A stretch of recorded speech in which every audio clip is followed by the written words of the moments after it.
Olá, pessoal, boa noite. Vamos trabalhar hoje, ver um pouquinho aqui sobre função quadrática. Algumas definições, alguns modelos, o que é esse tipo de função, como se comporta o seu gráfico, tá certo?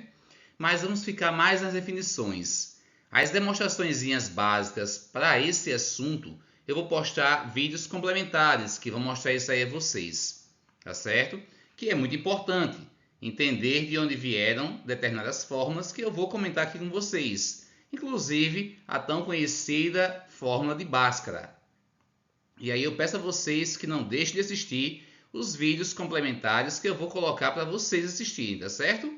É muito importante para que vocês tenham esse amadurecimento, até porque vocês vão ser professores de matemática. É importante que vocês entendam esses detalhes. Vamos avançando.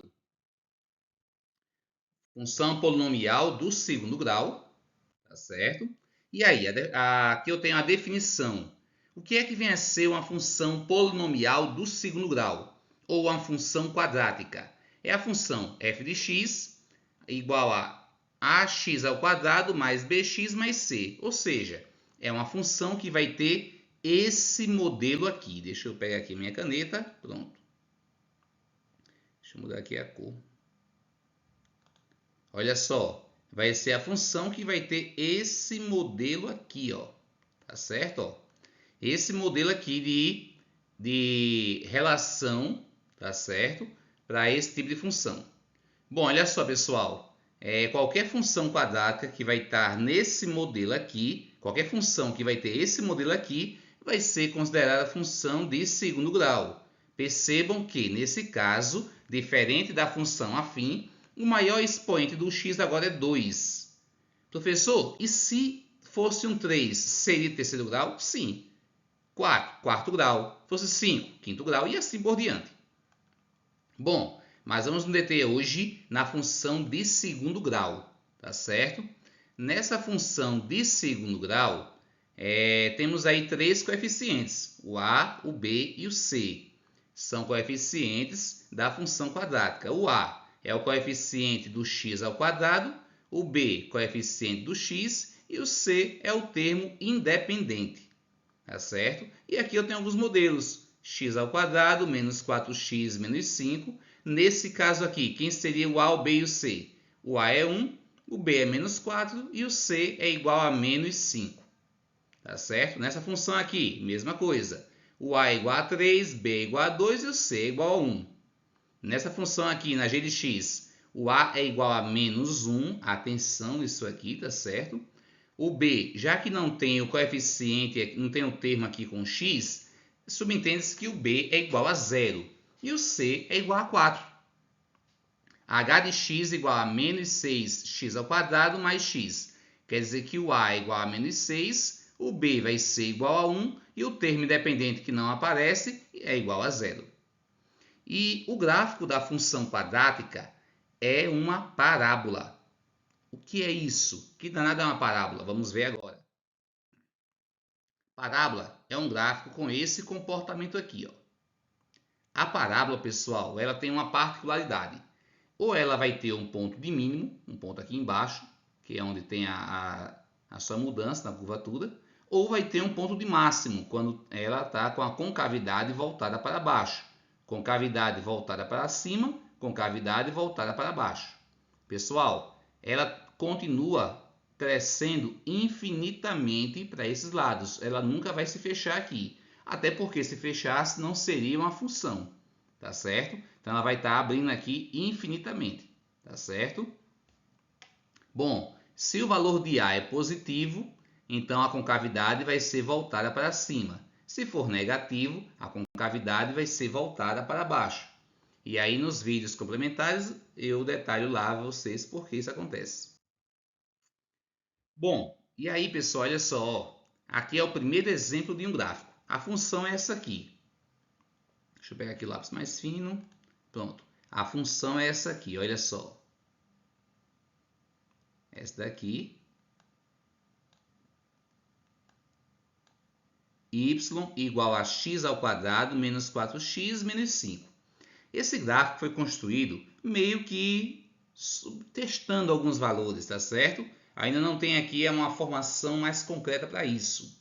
E aí, testando aqui alguns valores, percebemos que a imagem de 2 vai ser menos 9, a imagem de 1 vai ser igual a 5, a imagem de 4 também é igual a menos 5, desculpa. A imagem de 0 vai ser menos 1 ou 5, tá certo? A imagem de 5 vai ser 0 e a imagem de menos 1 também vai ser 0. E assim por diante. Vamos já ver como construir esse gráfico. Mas antes disso, pessoal, vamos entender esse gráfico. Primeiro aqui, ó, a concavidade da parábola está voltada para cima ou para baixo? Voltada para cima. Quando tem esse formato aqui, está voltada para cima, tá certo? Por quê? Porque o seu ponto aqui de inflexão está aqui embaixo. Por isso que a sua concavidade está voltada para cima. E detalhe, porque o A é positivo. Se o A é positivo, a concavidade é voltada para cima. Quais são as coordenadas do vértice V? Quais são as coordenadas de V? O x do vértice vai ser igual a 2 e o y do vértice é igual a menos 9. Tá certo? Ele é ponto de máximo ou ponto de mínimo? Ponto de mínimo, acabei de dizer a vocês. Ok, pessoal, como eu disse, é um vídeo mais de definições. Aqui, nesse outro exemplo, eu tenho aqui uma outra funçãozinha. Deixa eu só mudar aqui. Eu acho que fica melhor se fizer assim.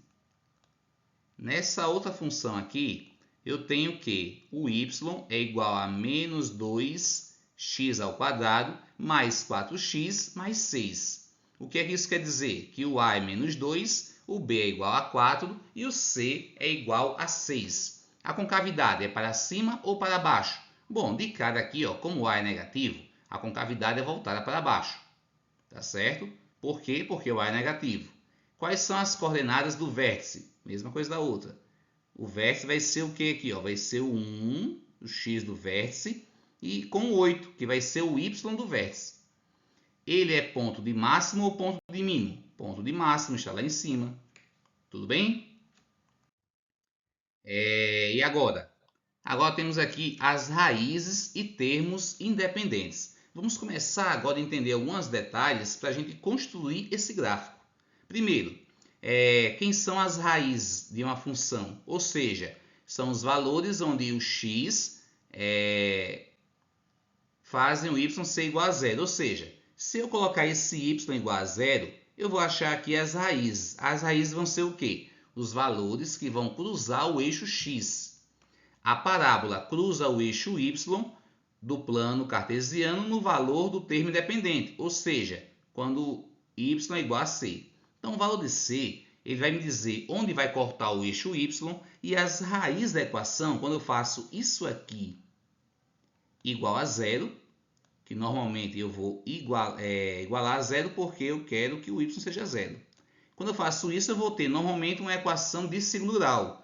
E aí eu vou descobrir onde é que essa parábola toca no eixo x. E se o valor de c vai ser sempre coincidir com o valor do y. Então, eu já tenho 3 pontos a ser descobertos, normalmente. Aqui, olha só.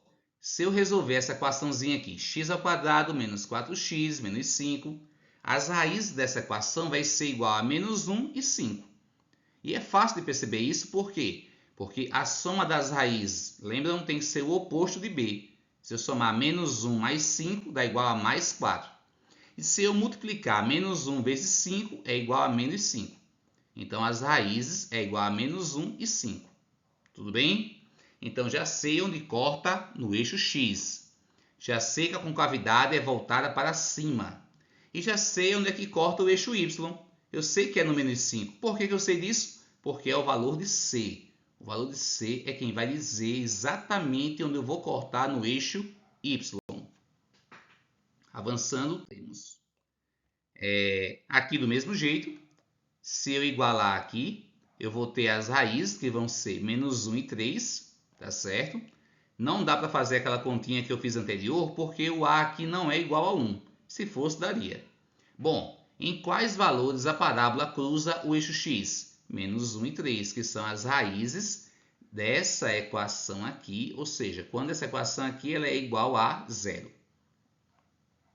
em qual valor a parábola cruza o eixo Y? No 6. Positivo, está aqui ele, ó. O que este valor significa? É que é exatamente o valor de C.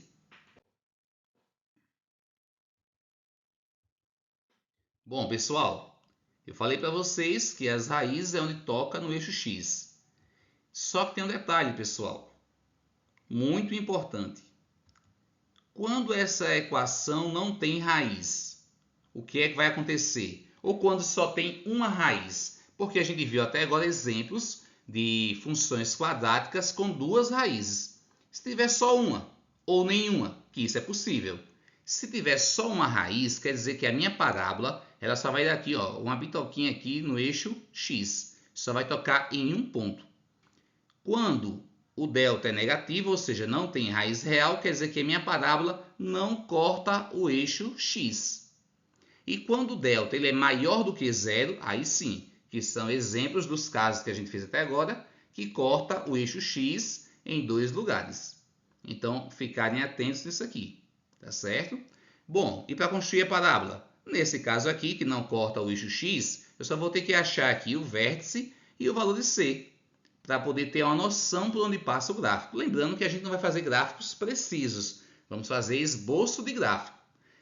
Gráfico preciso só com alguns softwares, que inclusive vou mostrar a vocês um software que constrói esses gráficos aí com uma precisão bem razoável. Bom, pessoal, então a gente não viu como achar o x do vértice e o y do vértice, não é isso? Mas vamos ter um vídeo explicando detalhadamente como isso acontece. Primeiro, quais são as fórmulas e de onde vieram essas fórmulas. Acompanhe que vai ser postado aqui também. Um abraço a todos e até a próxima videoaula.